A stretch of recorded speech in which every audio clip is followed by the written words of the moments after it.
Hola, ¿qué tal, amigos? Bienvenidos a una nueva sesión que tenemos de nuestro estudio bíblico sobre el Evangelio según San Marcos.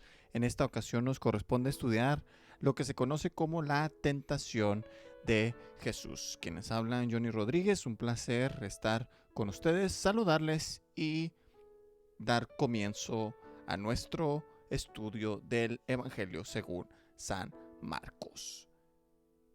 El Señor Jesucristo es un ser único y especial en todo sentido.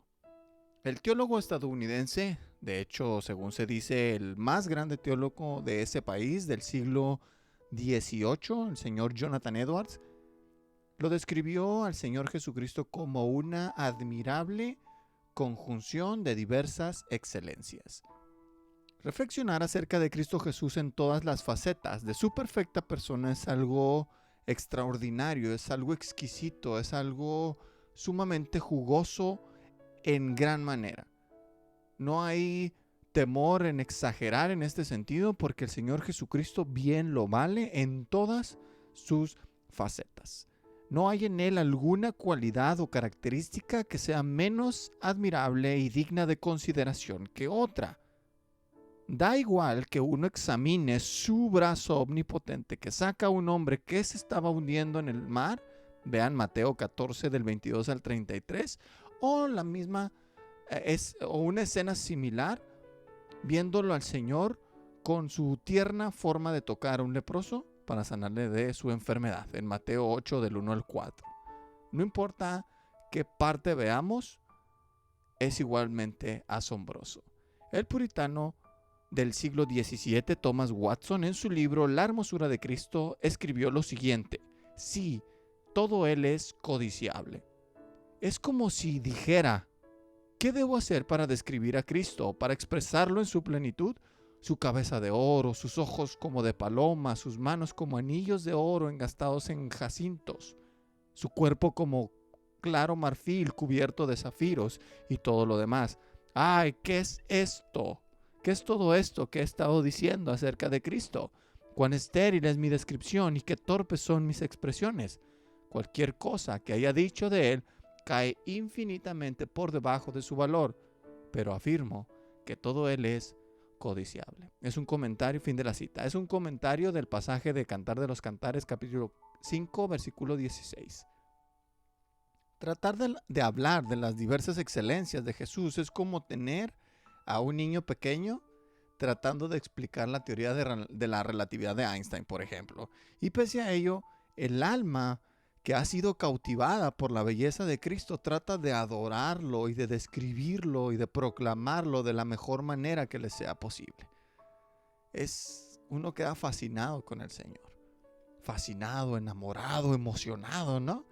Es así como me sucede a mí en este momento, para ser honestos y para ser francos con ustedes. Hemos estudiado el pasaje anterior tocante a su bautismo y la gloriosa escena posterior en la que los cielos se abrieron y se oyó aquella sublime voz diciendo: tú eres mi Hijo amado en quien me complazco. Y ahora, inmediatamente después, aparece este relato tocante a su humanidad. Marcos capítulo 1, versículos del 12 al 13. Enseguida, el Espíritu llevó a Jesús al desierto y allí fue puesto a prueba por Satanás durante 40 días. Estaba entre fieras y los ángeles le servían. Este simple pasaje encierra una tremenda faceta de Cristo que es igualmente admirable, aunque desde otro punto de vista, que su deidad, esto es, su humanidad. Él no se avergüenza de ser considerado como un ser humano, como un hombre. No se avergüenza de esto, puesto que utilizaba un título muy peculiar para referirse a sí mismo, el del Hijo del Hombre. Yo sé que este título también tiene que ver con aquella escena de la que habla el profeta Daniel, donde había un ser celestial del que se dice Hijo de Hombre y que también tiene que ver con esto, pero también el título Hijo de Hombre tiene que ver con la identificación del Señor con nosotros los seres humanos. Utilizó de hecho más esta forma que incluso la del título el Hijo de Dios. Y aunque Él es el bendito y amado Hijo del Altísimo, el deleite y el placer mismo de Dios, también anduvo en este mundo en forma de siervo, en condición humana, aunque con una clara diferencia respecto a todos nosotros. Claro está, Él permaneció sin mancha, ni defecto, ni error. Él se mantuvo limpio y perfecto delante de Dios y de los hombres, sin pecado alguno.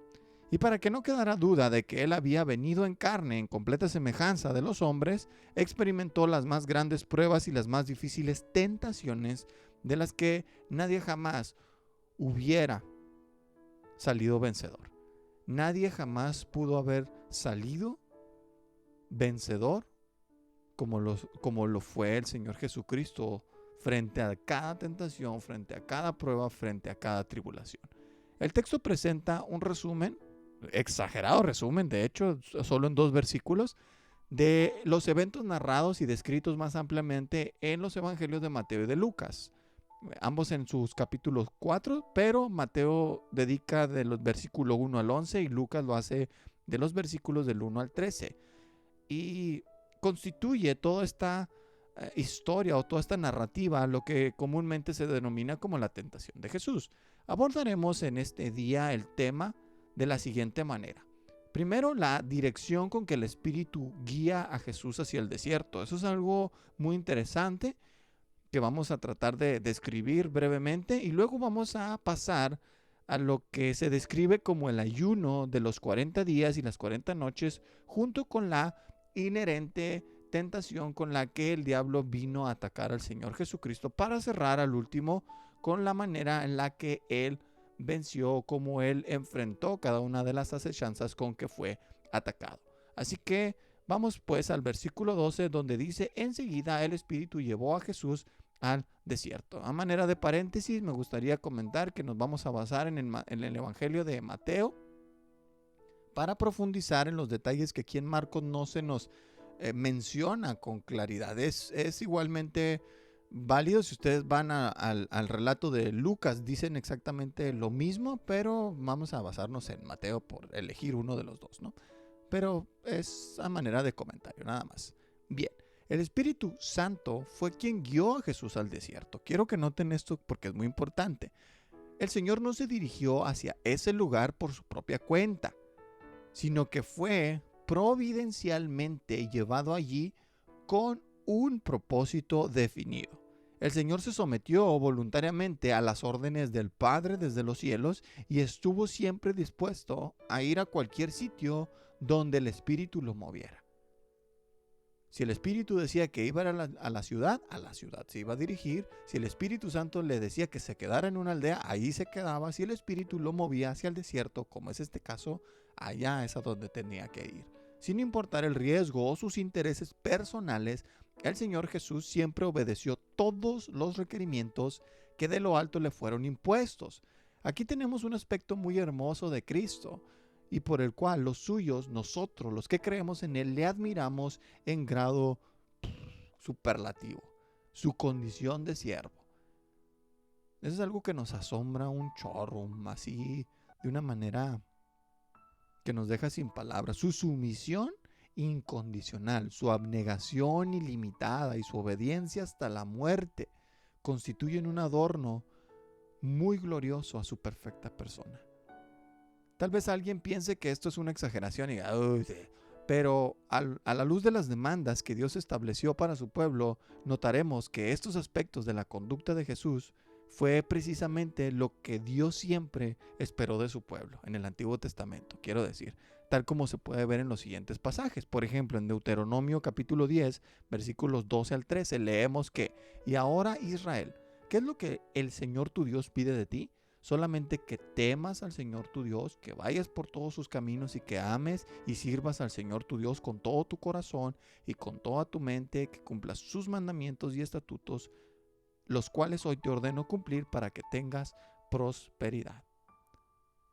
Primera de Samuel capítulo 15 versículo 22 nos muestra también que: ¿y crees que al Señor le gustan tus holocaustos y ofrendas más que la obediencia a sus palabras? Entiende que obedecer al Señor es mejor que ofrecerle sacrificios, y que escucharlo con atención es mejor que ofrecerle la grasa de los carneros, refiriéndose obviamente al sacrificio ceremonial de animales por parte del pueblo judío. Y cerramos a manera de ejemplo con Miqueas capítulo 6 versículo 8, donde dice: hombre, El Señor te ha dado a conocer lo que es bueno y lo que Él espera de ti, y que no es otra cosa que hacer justicia, amar la misericordia y humillarte ante tu Dios. Pues estos ejemplos nos muestran que Dios siempre requirió de su pueblo absoluta obediencia, rendición a Él. Por encima de cualquier otro ritual y por encima de cualquier otra cosa, el Señor se deleitaba o se deleitó y esperó siempre de su pueblo que ellos siguieran sus mandamientos. Por eso, cuando Jesús muestra su total y absoluta obediencia, estaba mostrándonos el camino que es agradable al Padre. Y no solo eso, el mismo Señor Jesucristo, hablando por medio de su profeta David en el Salmo 40, versículos del 6 al 8, declaró que las ofrendas y los sacrificios no te agradan. Tú no pides holocaustos ni ofrendas de expiación, pero me has abierto los oídos. Por eso dije, aquí vengo ya. En el pergamino se habla de mí, hacer tu voluntad, Dios mío, me agrada, tu ley la llevo dentro de mí. No nada más es lo que Dios exige de nosotros, lo que Jesús vino a mostrar, sino también su propio deseo de seguir la voluntad de Dios, que le agrada. Y que la ley de Dios la llevaba dentro de su propio corazón. La voluntad de su Padre y la dirección del Espíritu Santo fueron su mayor placer durante su estadía en esta tierra, de manera que no es de sorprenderse, amigos, que el Espíritu mismo se deleitara en gran manera en la sumisión de Cristo, y que el Padre también expresara su placer en la obediencia de su Hijo, como bien se puede observar en Isaías 42, versículos del 1 al 4, y que es de hecho el respaldo de aquella voz que se escuchó después de su bautismo. Dice, aquí está mi siervo, mi escogido, en quien me complazco. Yo lo sostengo, sobre él reposa mi espíritu. Él traerá la justicia a las naciones, no gritará ni levantará la voz, no se hará oír en las calles. No hará a pedazos la caña quebrada, ni apagará la mecha humeante. Traerá la justicia por medio de la verdad. No se cansará ni se fatigará hasta que haya establecido la justicia en la tierra. Las costas esperarán sus enseñanzas. Por eso, cuando dice que el Espíritu llevó a Jesús hacia el desierto, debe entenderse de manera evidente que Cristo fue también ahí dócilmente, como hijo sumiso, como hijo que se somete a Dios. Es esta la clase de obediencia que el Señor Dios, Yahvé de los ejércitos, siempre demandó de los suyos, como se pudo ver en los pasajes que mencionamos del Antiguo Testamento, pero que solo su Hijo amado pudo lograr, pudo llevar a cabo. Sin duda, este aspecto de su vida es en verdad admirable para los que le seguimos, para los que creemos en Él, pues eso es a lo que nuestras almas aspiran convertirse, ser como Jesús en eso, en esa obediencia. Como quisiéramos de verdad, ¿no? Parecernos, aunque sea así un poquitito, a nuestro amado Jesús, a nuestro amado Salvador. Nuestro corazón canta junto al salmista en una adoración sublime.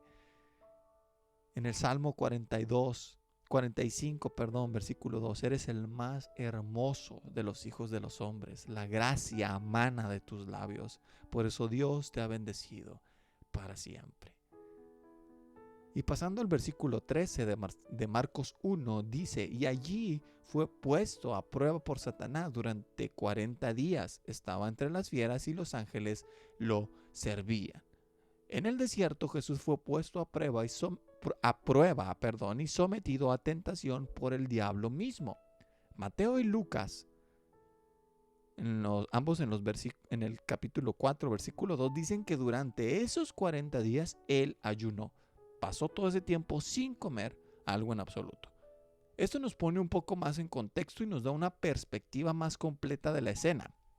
La razón por la que el Espíritu guió a Jesús hacia el desierto fue para que el diablo lo tentara, lo pusiera a prueba, y para ello debía estar vulnerable, expuesto. Como se sabe, el Señor Jesucristo es nuestro sumo sacerdote, el intercesor y el único mediador entre Dios y los hombres. Pero para convertirse en tal, primero debía ser probado y salir aprobado en el proceso. La antigua profecía de Isaías 53, versículos del 2 al 3, describe apropiadamente el estilo de vida, el tipo de vida que tendría Jesús o que iba a tener Jesús cuando apareciera en este planeta. Dice, crecerá ante él como un renuevo, como raíz en tierra seca. No tendrá una apariencia atractiva ni una hermosura impresionante. Lo veremos, pero sin atractivo alguno para que más lo deseemos. Será despreciado y desechado por la humanidad entera. Será el hombre más sufrido, el más experimentado en el sufrimiento. Y nosotros no le daremos la cara, será menospreciado, no lo apreciaremos. Nótese que se presenta a un Cristo Jesús experimentado en el quebranto, uno que se ha sometido a la más grande prueba. En un sentido, él no fue experimentado en el sufrimiento como algún hombre común, sino que al estar expuesto, el diablo vino, o iba a venir en ese tiempo, con toda su astucia y todo su poder a su alcance, para tratar de ensuciar o destruir, de haber sido posible, su intachable carácter. Se dice que el diablo detesta ver a un discípulo de Cristo crecer en obediencia y tener una vida santa. Pero podríamos imaginar siquiera la sensación que tuvo Satanás cuando tuvo la oportunidad de tener al Supremo Rey ante él para que lo tentara sin censura y sin límite. Reflexionemos un poco en esta oportunidad que tuvo el diablo. Debió haber sido un feroz ataque y una arremetida muy violenta. Es cierto que Jesús fue tentado y puesto a prueba cada día de su vida. Eso es indudable y es indiscutible también. Pero en este episodio parece que fue uno de los más fuertes que tuvo, luego de la crucifixión, obviamente.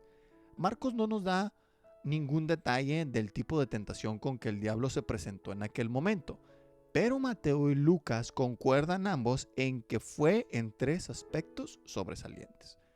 En sus relatos se observan no solo las embestidas del enemigo, sino también las subsecuentes respuestas que el Señor le dio en cada una, es decir, la forma en la que Él venció cada tentación. El Maestro nos muestra a través de estos textos cómo Él venció la tentación. Esto es muy importante para nosotros, muy importante, porque si somos capaces de vencer la tentación, también podremos mantenernos sin mancha delante de Dios mientras estemos en este mundo. Como saben, el Señor siempre demanda de nosotros que seamos santos como Él es santo, es decir, sin mancha. El Dr. John MacArthur explica más bien esta idea de la siguiente manera. Sin alguna duda en absoluto, el problema más grande que los cristianos tienen es la tentación. Por mucho, este es el mayor problema. Porque si tú puedes eliminar la tentación, podrás eliminar el pecado. Fin de la cita. Así que a través del ejemplo perfecto que nos dejó el Señor Jesucristo, encontraremos un método infalible para vencer las tentaciones con que el diablo vendrá sobre nosotros.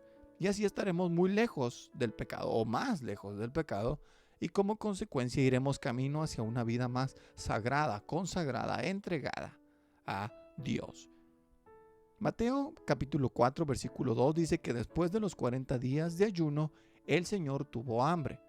Parece que los anteriores 39 días estuvo estable y pudo hasta cierto punto dominar las demandas de comida que su cuerpo le hacía. Pero al 40º día tuvo hambre. Es decir, que ya su estómago o su cuerpo había llegado al límite, aparentemente. Fue en ese momento que el diablo vino. O sea, no se nos dice nada de qué pasó en los 39 días anteriores, pero en el 40 aparece el diablo. ¿Por qué aparece? Porque estaba el Señor vulnerable. En su astucia, el diablo siempre se acerca en el momento en que estamos más expuestos en nuestra debilidad. Parece que no se interesa en nosotros mientras nos encontramos en el gozo de nuestra salvación, felices, o cuando estamos ocupados alegremente en el servicio, ¿no? Ahí brindando ayuda a los demás, enfocándonos en lo que se ofrece a otros, etc. O bien apaciblemente, así tranquilitos, confiados en el Señor, en los tiempos de bonanza. Así bien padre, ¿no? En ese tiempo nosotros pasamos inadvertidos ante el diablo. Pero el enemigo de nuestras almas no va a venir cuando estemos fuertes o cuando nos hallamos en las alturas, allá arribota. Él va a venir en nuestra debilidad. Cuando nos encontramos en aquellas circunstancias de la vida que denominamos los valles, en la parte de abajo, cuando estamos expuestos, cuando estamos débiles, viene a darnos donde más nos duele, allí donde ya tenemos una herida, cuando tenemos hambre, usando el sentido figurado del pasaje. Así como vino con el Señor. No se dirige a tentar a un hombre, por ejemplo, cuando está feliz, satisfecho y emocionado con su pareja, ¿no? Pero vendrá sobre este hombre o sobre esta mujer cuando haya desilusión o problemas. Y le facilitará la oportunidad de tener alguna aventura de amor con otra persona. Cuando estamos agüitados es cuando va a venir. Cuando nosotros nos peleamos con el cónyuge, ¿no? Va a aparecer la gran oportunidad que se nos presente ahí. Y lo mismo pasa con las damas o con los niños, pues en el momento en el que se encuentran irritados o desesperados, es en ese momento preciso cuando el diablo vendrá a meter su basura a la mente. La oportunidad que Satanás está buscando para atacar siempre es allí cuando uno está descuidado, necesitado, débil o cansado o triste también. Veamos Mateo capítulo 4 versículos del 1 al 3 para entrar un poquito más en detalle. Dice, luego Jesús fue llevado por el Espíritu al desierto para ser tentado por el diablo. Después de haber ayunado 40 días y 40 noches, tuvo hambre. El tentador se le acercó y le dijo, si eres el Hijo de Dios, di que estas piedras se conviertan en pan. Está claro que Cristo Jesús tenía el poder para convertir a las piedras en pan y convertir cualquier cosa en alimento. Y también es cierto que en ese preciso instante tenía mucha hambre, incluso hasta llegar al límite, por eso es que se hace énfasis al respecto. Entonces, ¿por qué no hacerlo? Digo, eso no es pecado en sí mismo, ¿o sí? Después de todo, si hubiera orado por esos alimentos, hubiera estado bien, ¿no? Y es así, siguiendo esta reflexión, como todos los hombres, todos nosotros ya habríamos sido derrotados en el primer asalto, en el primer round con el diablo. Pero no, Jesús, él estaba concentrado, aunque sentía hambre. Él estaba enfocado en Dios y lo que se le había encomendado y en cómo debía hacerse. Por lo que la propuesta del enemigo no le movió a caer en la trampa. Su respuesta fue enfática y contundente. ¡Pum! Directo. Versículo 4 de Mateo 4. Jesús respondió, escrito está, no solo de pan vive el hombre, sino de toda palabra que sale de la boca de Dios. Citó las escrituras. Deuteronomio 8:3 para ser específico. Y con ello respondió al diablo. Y no solo le respondió lo que estaba escrito, sino que con ello le estaba declarando su total confianza en Dios, en su Dios. Luego de que él se había despojado de su deidad y estaba en ese momento hablando de Jesús como uno de nosotros, aunque, como se sabe, sin pecado. El primer asalto había terminado, pero no había concluido la batalla todavía. El segundo round es más intenso aún. Versículos 5 y 6 de Mateo 4. Entonces el diablo lo llevó a la santa ciudad.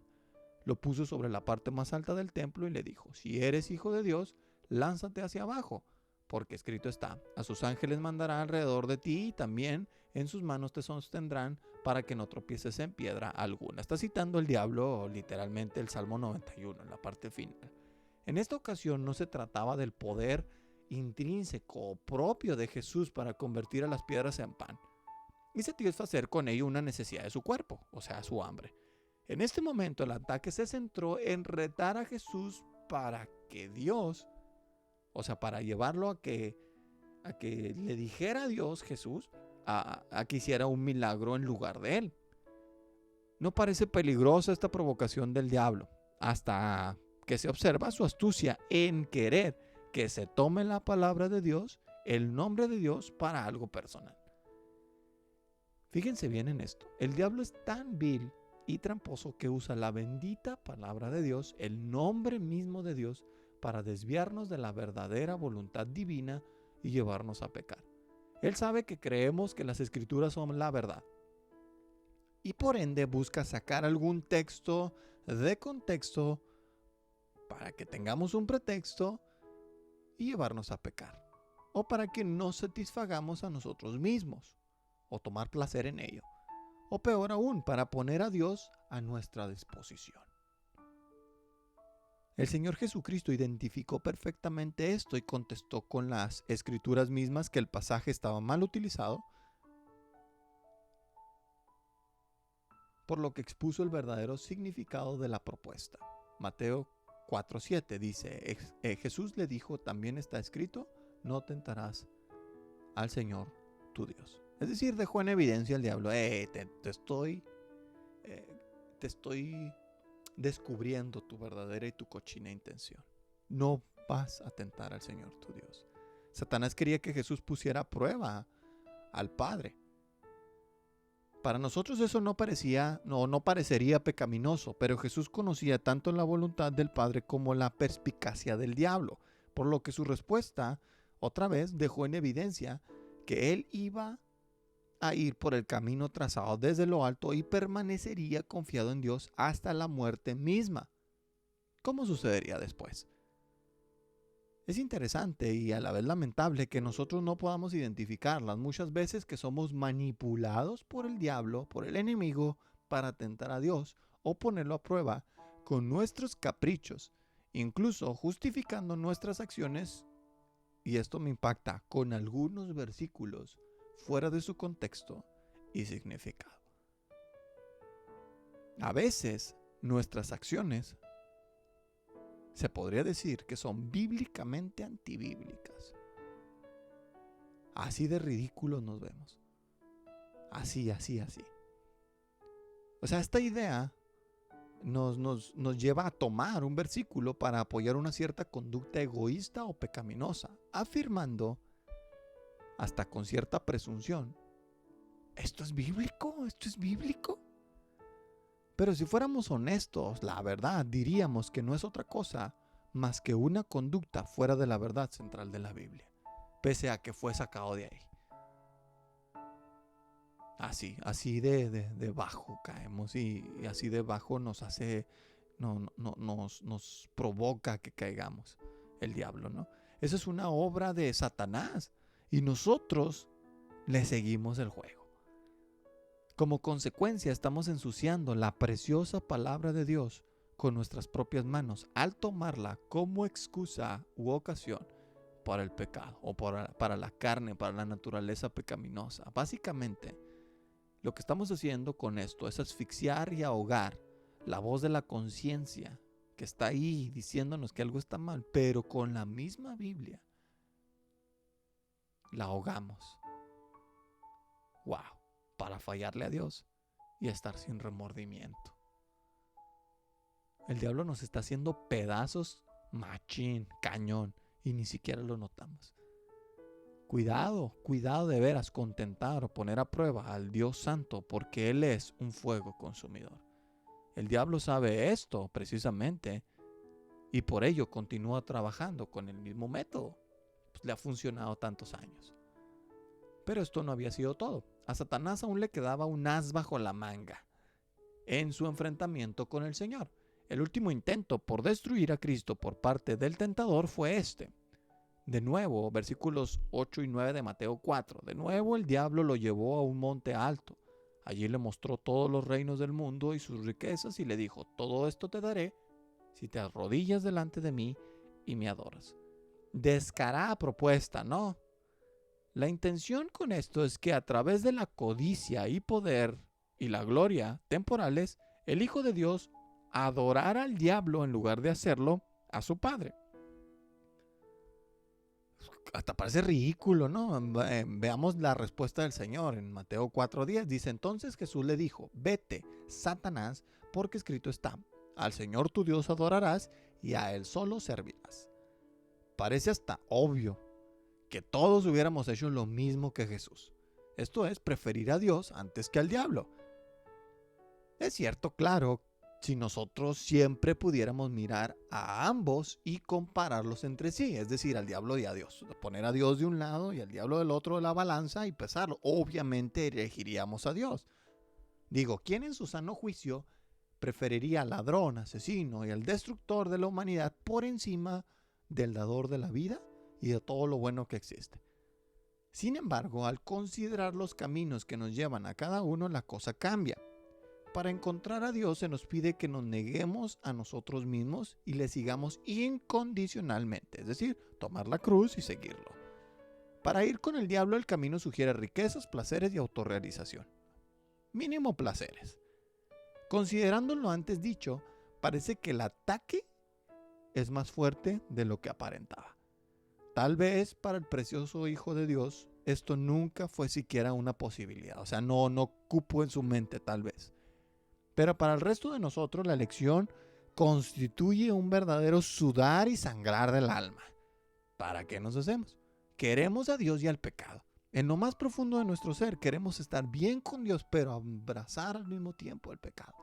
Queremos su bendición y nuestra, entre comillas, libertad y autonomía. Queremos el cielo, pero sin renunciar a lo que es contrario a Él. El diablo sigue diciendo, todo esto te daré si te arrodillas delante de mí y me adoras. Nosotros tendemos a pensar que podemos recibir todo eso que Él ofrece, pero sin adorarlo. La verdad es que no es posible. Aceptar uno es aceptar lo otro. Al recibir su oferta, la adoración que le pertenece a Dios se la estaremos entregando a Satanás.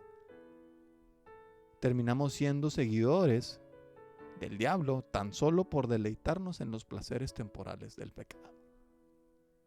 Esta propuesta del diablo bien podría denominarse como la tentación mundana, ya que tiene que ver con las apariencias, tiene que ver con los deseos de la naturaleza pecaminosa y la vanagloria de los logros de esta vida, tal como lo explica 1 de Juan, capítulo 2, versículos del 15 al 17.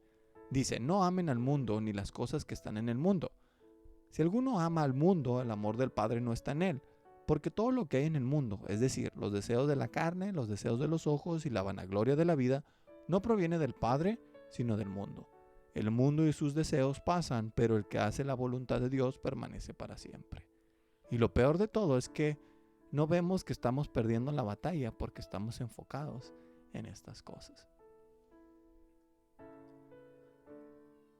A diferencia de cualquiera de nosotros, el Señor Jesucristo permaneció firme ante todos los ataques con que Satanás quiso destruirlo. Y por esa precisa razón, confiamos en que Él nos puede ayudar en nuestras luchas que tenemos en esta vida. Como está escrito en el libro de los Hebreos, en la carta de los Hebreos, primero en el capítulo 2, versículos del 17 al 18. Por eso le era necesario ser semejante a sus hermanos en todo, para que llegara a ser un sumo sacerdote misericordioso y fiel en lo que a Dios se refiere, y expiara o limpiara los pecados del pueblo, puesto que Él mismo sufrió la tentación, es poderoso para ayudar a los que son tentados. También en el capítulo 4, versículos del 14 al 16, dice, por lo tanto, y ya que en Jesús, el Hijo de Dios, tenemos un gran sumo sacerdote que traspasó los cielos, retengamos nuestra profesión de fe, porque no tenemos un sumo sacerdote que no pueda compadecerse de nuestras debilidades, sino uno que fue tentado en todo de la misma manera que nosotros, aunque sin pecado. Por tanto, acerquémonos confiadamente al trono de la gracia para alcanzar misericordia y hallar gracia para cuando estemos o cuando necesitemos ayuda. Y por último, en el capítulo 7, versículos del 23 al 27 de la misma carta a los Hebreos nos dice, ahora bien, los otros sacerdotes fueron muchos porque la muerte les impedía continuar, pero Jesús tiene un sacerdocio inmutable porque permanece para siempre. Por eso, también puede salvar para siempre a los que por medio de Él se acercan a Dios, ya que vive siempre para interceder por ellos. Jesús es el sumo sacerdote que necesitábamos tener, santo, inocente, sin mancha, apartado de los pecadores y exaltado por encima de los cielos. No es como los otros sumos sacerdotes que diariamente tienen que ofrecer sacrificios, primero por sus propios pecados y luego por los del pueblo. Que si Jesús hizo esto una sola vez y para siempre, cuando se ofreció a sí mismo. Nosotros admiramos a Cristo porque permaneció limpio, puro y sin mancha en este mundo ruin, malvado y sucio. Él tuvo su mente enfocada en Dios y su palabra, su corazón lleno de gracia y de verdad, y su voluntad firme y dispuesta a obedecer todo lo que se le demandara. Nosotros quisiéramos ser, en verdad, como Él, parecernos a Él. Y deseamos que el Espíritu Santo nos ayude a evitar toda tentación y salir huyendo de ella cada vez que se presente. Obviamente siguiendo el método del Maestro. Y la buena noticia, queridos amigos, es que Él estará con nosotros siempre. Siempre si nos mantenemos confiados en sus manos, atentos a sus reprensiones y dispuestos para seguir su guía. Esta es la buena noticia, que Él está con nosotros. Y para cerrar leamos 1 Corintios capítulo 10 versículos del 12 al 13. Dice, así que el que crea estar firme, tenga cuidado de no caer. A ustedes no les ha sobrevenido ninguna tentación que no sea humana, pero Dios es fiel y no permitirá que ustedes sean sometidos a una prueba más allá de lo que puedan resistir, sino que junto con la prueba les dará la salida para que puedan sobrellevarla. Queridos amigos, esta es una promesa de Dios. Podemos estar confiados en que Él nos va a ayudar. Así que vamos a orar y vamos a pedir al Señor que nos ayude. Padre, te damos gracias por este día. Gracias por tu palabra, por tu mensaje. Ayúdanos a huir de toda tentación, a vencer toda tentación, de la misma forma que Cristo Jesús venció al diablo. Con la palabra, con tu palabra. Ayúdanos a no manipularla. Ayúdanos a estar atentos, a estar concentrados. Y que tu Espíritu Santo nos fortalezca. Y nos sustente y nos sostenga. Porque sabemos que el ataque vendrá. Ayúdanos. Ayúdanos en nuestro carácter, en lo que vemos, en lo que escuchamos, en lo que pensamos. Que no satisfagamos nunca nuestros propios deseos. Y que podamos siempre seguirte a ti, alimentando nuestro hombre interior. Despojados del hombre antiguo que está viciado con los deseos engañosos. Y vestidos del hombre nuevo, creado según tu voluntad, Padre, en justicia y santidad de la verdad. En nombre de tu Hijo Jesús.